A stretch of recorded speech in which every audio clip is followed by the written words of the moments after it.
नमस्कार दोस्तों, मैं दिव्यांशी गुड़ एक बार फिर हाजिर हूं एसबीटी न्यूज की खास खबरों के साथ। पेश है आज 23 अगस्त 2024 शुक्रवार शाम 7:15 बजे राजस्थान की बड़ी खबरें।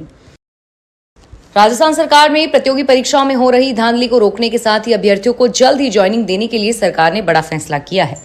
अब विभाग स्तर पर ही अभ्यर्थियों के डॉक्यूमेंट्स वेरीफाई किए जाएंगे और इसको लेकर सरकार ने नई गाइडलाइन जारी की है। इसके तहत भविष्य में होने वाली सभी परीक्षाओं से संबंधित विभाग ही अभ्यर्थियों के डॉक्यूमेंट वेरीफाइड करेगा। दरअसल राजस्थान की भाजपा सरकार ने प्रदेश में 4 लाख से ज्यादा पदों पर भर्ती करने का फैसला किया है और ऐसे में भर्ती परीक्षाओं में किसी तरह की धांधली को रोकने के लिए सरकार ने नई गाइडलाइन तैयार की है। कोलकाता में ट्रेनी डॉक्टर के रेप मर्डर मामले को लेकर राजस्थान के पूर्व मुख्यमंत्री अशोक गहलोत का बड़ा बयान सामने आया है। उन्होंने कहा कि पुलिस की लापरवाही के ऐसे उदाहरणों को देखकर ही राजस्थान में हमारी सरकार ने एफआईआर दर्ज कराना अनिवार्य किया था और ये व्यवस्था की थी कि यदि थाने में एफआईआर दर्ज नहीं की जाए तो एसपी ऑफिस में होगी और थाना अधिकारी पर अनुशासनात्मक कार्रवाई होगी। इसका परिणाम ये हुआ कि थाने में पीड़ितों की सुनवाई होना सुनिश्चित हुई और अपराधों की शिकायत दर्ज होना। मीडिया व विपक्षी दलों ने दर्ज एफआईआर के आंकड़े बढ़ाने को हमारी सरकार के खिलाफ प्रचारित किया, जिसका हमें राजनीतिक नुकसान हुआ, परंतु मुझे आज भी संतोष है कि इस नीति से तमाम पीड़ितों को न्याय मिलना सुनिश्चित हुआ। केंद्रीय वित्त मंत्री निर्मला सीतारमण ने उदयपुर के हिरणमगरी सेक्टर 14 में जीएसटी भवन का लोकार्पण किया। सेक्टर 14 सीए सर्किल के पास बने हुए भवन के लोकार्पण समारोह में वे पहुंची और उनका भव्य स्वागत हुआ। इसके बाद उन्होंने वैदिक मंत्रोच्चार के साथ आरती की और बाद में फीता काटकर जीएसटी भवन का शुभारंभ किया। राजस्थान में होने वाली समान पात्रता परीक्षा ग्रेजुएशन लेवल में अब नेगेटिव मार्किंग नहीं होगी। राजस्थान कर्मचारी चयन बोर्ड द्वारा जल्द ही पात्रता परीक्षा की संशोधित विज्ञप्ति जारी की जाएगी। कर्मचारी चयन बोर्ड के अध्यक्ष ने बताया कि बोर्ड द्वारा पात्रता परीक्षा ग्रेजुएशन लेवल में नेगेटिव मार्किंग का प्रावधान रखा गया था, लेकिन स्टूडेंट्स के नेगेटिव फीडबैक के बाद अब बोर्ड ने इस प्रक्रिया में बदलाव का फैसला लिया है। राजस्थान पुलिस के मुखिया डीजीपी उत्कल रंजन साहू ने कहा कि भिवाड़ी में पकड़े गए 6 और आतंकी संगठन अलकायदा के ट्रेनिंग सेंटर की राजस्थान पुलिस को जानकारी नहीं थी। दिल्ली पुलिस ने गुरुवार को राजस्थान पुलिस से मदद मांगकर यह कार्रवाई की थी। डीजीपी प्रधानमंत्री नरेंद्र मोदी के जोधपुर दौरे की तैयारी को लेकर जोधपुर जा रहे थे।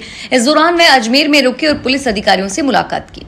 अजमेर में डीजीपी ने कहा कि राजस्थान में साइबर क्राइम सबसे बड़ा चैलेंज है और इसमें लोगों को जागरूक होने की जरूरत है। कृष्ण जन्माष्टमी व उसकी पूर्व संध्या पर प्रदेश के जयपुर, कोटा, उदयपुर, बीकानेर संभाग के जिलों में भारी बारिश की संभावना है। मौसम विभाग के अनुसार एक कम दबाव का क्षेत्र कर्नाटक तट से लगने वाले अरब सागर की खाड़ी में और उत्तरी बांग्लादेश उसके आसपास के क्षेत्र में बन रहा है। मानसून ट्रफ लाइन से आज भी श्रीगंगानगर से होकर गुजर रही है। जयपुर के एसएमएस हॉस्पिटल के ट्रॉमा सेंटर में आज दिन में हंगामा हो गया। यहां भर्ती एक मरीज संग परिजन के और स्टाफ के बीच में झड़प हो गई।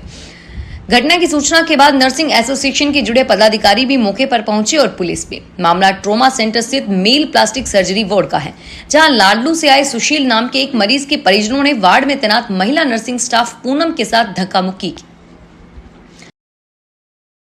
राजस्थान में भरतपुर के रूपवास थाना क्षेत्र में साबुन के थोक व्यापारी को झांसा देकर स्कूटी पर टंगा नकदी से भरा बैग लेकर बदमाशों के फरार हो जाने की घटना सामने आई है। जानकारी के अनुसार भरतपुर बस स्टैंड के समीप गुरुवार रात हुई इस वारदात के बाद नकदी से भरे बैग में रखे मोबाइल की लोकेशन के आधार पर पुलिस ने आज सुबह चेकोरा के जंगलों से खाली बैग, मोबाइल और बदमाशों की तलाश के लिए अभियान जारी किया। तारानगर से चूरू आ रही निजी बस के अंदर क्षमता से अधिक यात्री सवार होने की सूचना पर पुलिस ने आई अस्पताल के पास बस को सीज कर दिया। एसपी जय यादव ने बताया कि गुरुवार दोपहर सूचना मिली थी कि इस बस में 70 से 80 सवारियां बैठी हैं।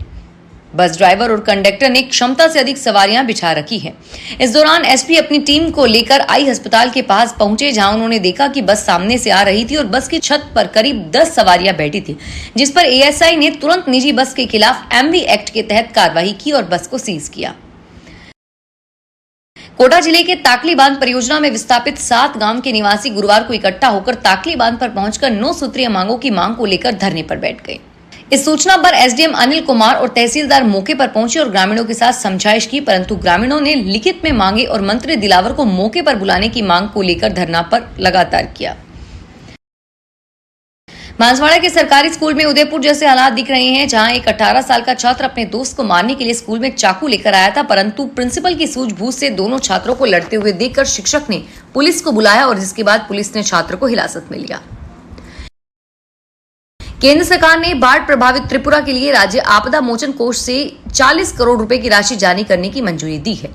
केंद्रीय गृह मंत्री ने शुक्रवार को सोशल मीडिया प्लेटफॉर्म पर इसकी जानकारी दी और गृह मंत्री ने कहा कि त्रिपुरा में बाढ़ की स्थिति को देखते हुए मोदी जी के नेतृत्व में केंद्र सरकार ने प्रभावित लोगों को राहत प्रदान करने के लिए 40 करोड़ रुपए अग्रिम रूप से जारी करने की मंजूरी दे दी है।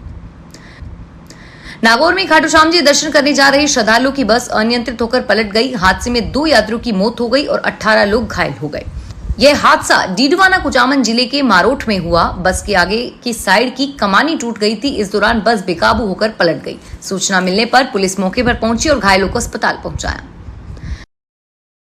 पंजाब व हरियाणा हाईकोर्ट ने मादक पदार्थों के मामले में आरोपियों की गिरफ्तारी और जांच में प्रगति न होने के खिलाफ सख्त रुख अपनाते हुए पंजाब के डीजीपी से ऐसे मामलों में जांच की प्रगति पर नजर रखने के लिए एएसपी को आवश्यक निर्देश जारी करने को कहा है, जिसमें आरोपियों को 6 महीने से अधिक समय से गिरफ्तार नहीं किया गया है, उनकी भी विस्तृत जानकारी मांगी है। जस्टिस NS शेखावत ने आदेश दिया कि उचित समय अवधि के भीतर गिरफ्तार न किए गए आरोपियों को तुरंत अपराधी घोषित कर उनकी संपत्ति कुर्क की जाए। 12 मई 2020 में 7,000 रिश्वत लेते हुए एसीबी द्वारा ट्रैप मनोहर थाना पंचायत समिति का तत्कालीन तकनीकी सहायक के जांच में करोड़ों रुपए की संपत्ति मिली है। उसकी संपत्ति की कीमत करीब 1 करोड़ 27 लाख है। जेडी के पास 78 लाख 61 हजार रुपए से अधिक की संपत्ति मिली है। खानपुर निवासी लियाकत खान मनोहर थाना पंचायत समिति में जेटी पद पर तैनात था। उसे 22 जुलाई 2020 को 12 एसीबी सीआई ज्ञानचंद मीणा ने ट्रैप किया था और इसके बाद आईईओ डीएसपी प्रेमचंद मीणा ने इस मामले की जांच की। फिलहाल इस बुलेटिन में इतना ही और फिर हाजिर होगी तमाम बड़ी खबरों के साथ। धन्यवाद।